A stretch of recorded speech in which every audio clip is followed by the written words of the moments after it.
this feeling of under the bright lights, your life on the line. You're playing for hundreds of thousands, maybe millions of dollars if your journey continues. And one team is going to have that key crushed after this. Let's begin game one. SRG versus Geekay Esports. And over your casters, Naisu and Trex.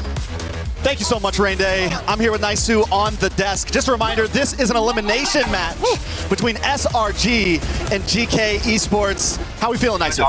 And you know what? It's weird to start the day with an elimination match, man, but that's been the course of things for the past couple weeks for all the journeys that we've made it up to this point. And now to think about a Hellcurt being placed in the gold lane. If I haven't been vocal enough about how much I love the meta right now, man, this is why. Because we're seeing even this come to play in an elimination match.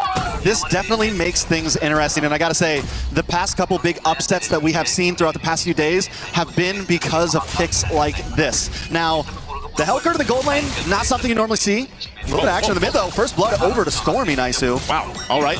Already burning a couple revitalize there to keep him up, but yeah, I was so surprised that was that early on that you're able to get a kill on Shen. A little bit of a misstep. Yeah, definitely a misstep. Yaga in this gold lane. Back to this Hellcurt though. Nothing too crazy as far as emblems go across the map. We do the pull together on Quinnock. Overall though, I'm excited to see how this plays. Are we gonna see the Hellcurt roam around quickly? Normally gold lane doesn't get too much action in the early game, but because of the speed, once he hits level 4 as well, getting the Dark Knight Falls might be able to help GK in terms of getting some of these first turtles. He hasn't hit level 4 yet. May be able to get it before this turtle. I'm wondering if SRG is gonna want to rush it because they don't want to have to deal with that Dark Knight Falls. Because even when he's on the opposite side of the map, his team can still capitalize from it. So it's something we definitely have to watch out for, especially with the range, with the possible surprise of Shen hitting a Wrath of Dryad, something of that nature. So I'm excited to see how they utilize this pick. Oh, Eisenberg and the Flicker too. Yeah, you're right about that. The utility that a Hellcurt can bring just with, you know, darkening the map with his ultimate, that Dark Knight Falls, is great, but still, I think that's the main thing. Can he get out of lane? Can he join these fights? It looks like he wants to do exactly that. They're going to force a fight anyway. Beacon already used Shen, able to flicker out for now. Dark Knight Falls comes through. They collapse on Sakai, so able to pick up one. Turtle still for the taking here. So for this, you got the numbers advantage, and there you go. Yaga's making it work. Gets another. Yaga. Things already turning around for the side of GK. Looking good. They take a death early on, but we're already seeing the possibility that Sakai's is going to have to be careful going off on his own, even if it looks like he can secure a kill, because at any point, Dark Knight Falls comes down, Yaga pops up, helps gets the kill. He is an assassin. He's still squishy, and that's what I feel like is going to be the target. You add that up with Stormy as well. We haven't seen Yve work out too well for a lot of teams. I feel like in a lot of drafts it looks nice, but the fact that there's things like Lings now being highly popularized, some of these assassin picks who can jump onto you, and the lack of movement from the Yve once you drop that ult, you are just a sitting duck. So Stormy, the big win condition for SRG, I think, is going to be positioning and timing on that RWM. And the same thing is going to go to GK with this Dark Knight Falls and things of that nature. Quinnock already using the beacon. Actually going to flicker forward. Dark Knight Falls. They want to collapse on Stormy, as you were mentioning it. Tempest Blade already going to use. Trapped into a real-world manipulation, though, too, on the back foot. GK has to disengage. They wanted to go for that. Now multiple members are low, and here comes the follow-through. A spear from Innocent will be able to find a double. He does it again in the mid lane. He just never misses. That's the reality situation with Innocent. And I want to go back to what I was saying with Stormy. That last RWM was huge for Cram. Oh, Cram. Okay. You know, this is why the Paquito's so deadly. A couple combos, and you're half health or less.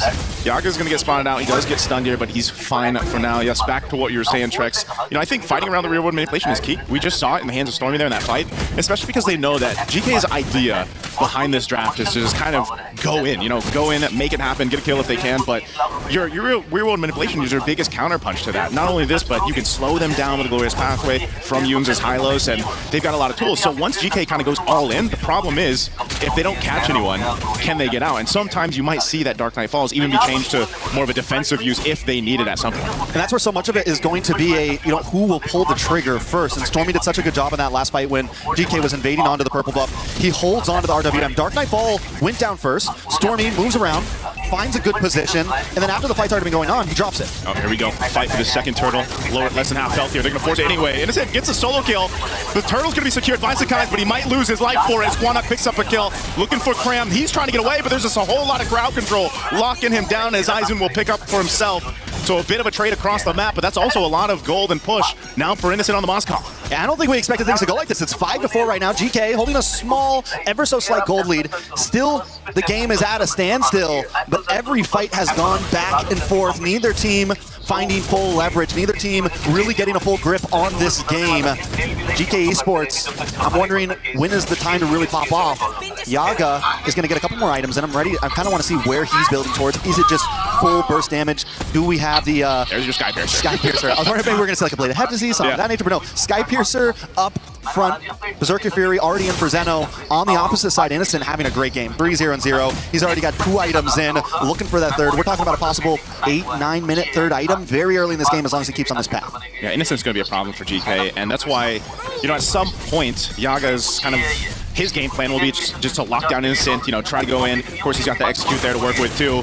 But, you know, that's the problem with the Hellcurt is you are very squishy, but that's, you know, the price you pay for this kind of kit and the ability to go ahead and darken the map. But now Isaac spawning things out. Even as a Uranus takes quite a bit of damage himself, GK wants to fight this. RWM already dropped down too. Dark Knight falls to follow through. They're going to extend it further. And now here's the surprise as it comes on through as Quanok is gone. Wrath the Dryad won't be able to help save them as Shen falls next. Now Yaga, there's some low health bars here, but it's too much of a risk to follow through. Patience is key in so many of these fights, and for a second, GK felt like they had the advantage there. Cram should be okay here. They wait for the RWM to come down, and that's after that comes down, Yaga drops the Dark Knight Falls. But what GK doesn't know is you've got Cram hiding out in this bush. Everyone's just waiting for the Dark Knight to end, and they all re-engage and get the win out on that teamfight. SRG stealing away the lead. Okay, fight. Last turtle here. Eisen jumping on board. Sakai takes a ton of damage, but he's still going to be fine to be able to secure the turtle. Hume's left to his death as he goes down, but Cram looks to capitalize on a kill. And SOD won't connect though, so they fall. Eisen falls here. Dark Knight falls once again. Cram will go down. Yaga able to pick up another here. Good push though down bot by SRG. Sakai goes in with the combo, gets his own revenge, taking out Yaga. Zeno's not going to try to commit to it. Yaga goes down. I feel like at this point, though, Yaga can die. He's always going to pack a decent punch. He's going to have utility. When will that eventually fall off in the lack of a marksman, though? Innocent, going to try to get away. Still has a Purify, should have room to work with. Picks up the DHS. He goes and tries to target Quanok. He knows the rest of the team might try to make their way here, but Yumes is going to be too late. It's a shutdown. Quanok gets the kill on Innocent. A beautiful shutdown of that, going into the hands of Quanok after taking the 2 deaths. He's going to need some of that gold to kind of pillow some of the losses he's had. On the bot side, though, GK losing so many towers, already down to the inhibitor, top side as well. Though GK's been doing well in some of these team fights, in terms of macro, they've been having a little bit of trouble, and I think that's the sacrifice that happens when you pick up this Hellcurt. Yep. And yes, you can use it as a split pusher sometimes, but they've been using it a lot more for these turtles, for these objectives, for these big fights. They haven't really been sending him off to the offlanes. I'm wondering if there's going to be a point where they kind of change his game plan on what they want to use that hero for. Oh, 100%, especially once we get to this Lord fight here in about 30 seconds. GK's done a good job at keeping Xeno, you know, in that kind of groove of just on the ling, doing your thing, getting to the jungle buffs and the camps that you need here. You know, it's not like he's far behind or anything like that against Sakai's, but he needs to win that Retribution battle if they're able to set up for that first Lord. That would give a big favor over to GK to work with.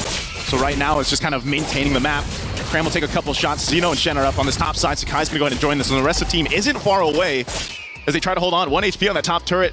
Just barely away, but the Lord is up, so both teams will get centered around it. Yeah, Yaga tried to make a quick play down to the boss side. I was wondering if he was going to hang out there before this Lord, maybe get something cheeky off, but right now GK is trying to salvage towers. So much pressure on the top, so much pressure on the mid, and this is going to give SRG a chance for Sakai's to get this purple buff and then make his way down to the Lord pit, and just SRG overall securing a decent position on the map. A slow push at the bottom, but action in the mid. They're going to go for it anyway. Eisen is gone in an instant. Tempest Blade is already used too. A disengage from GK, even with the Dark Knight Falls.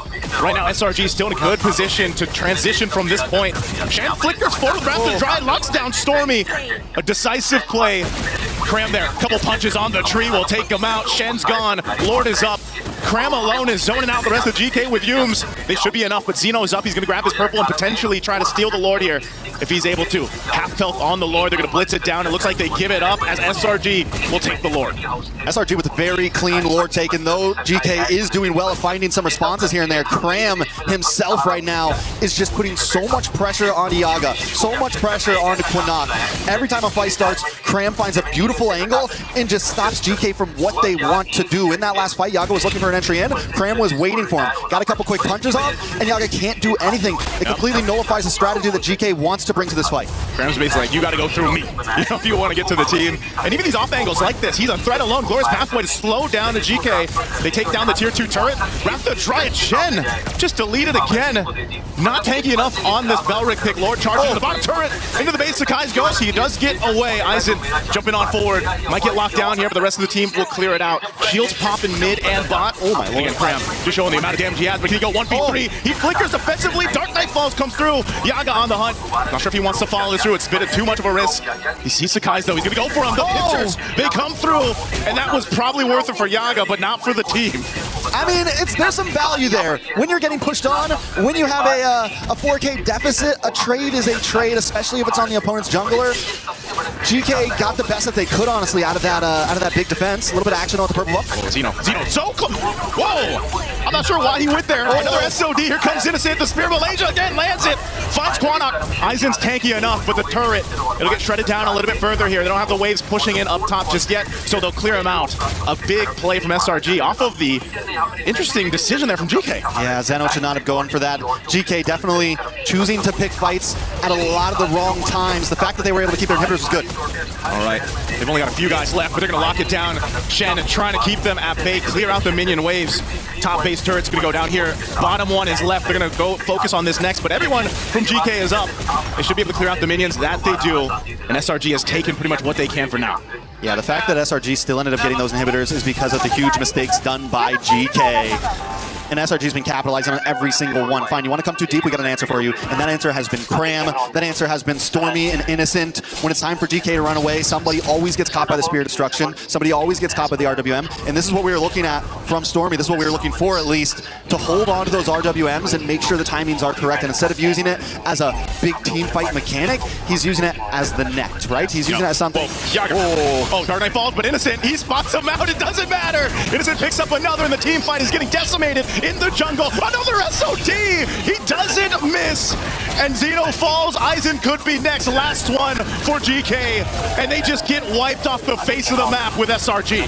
They don't need a Lord. They got a wave of minions coming down the mid. A 7,000 gold lead, and death counter's too high. Too high for GK. They're going to have to scrap this one up and go next because SRG came through in game one in this elimination match.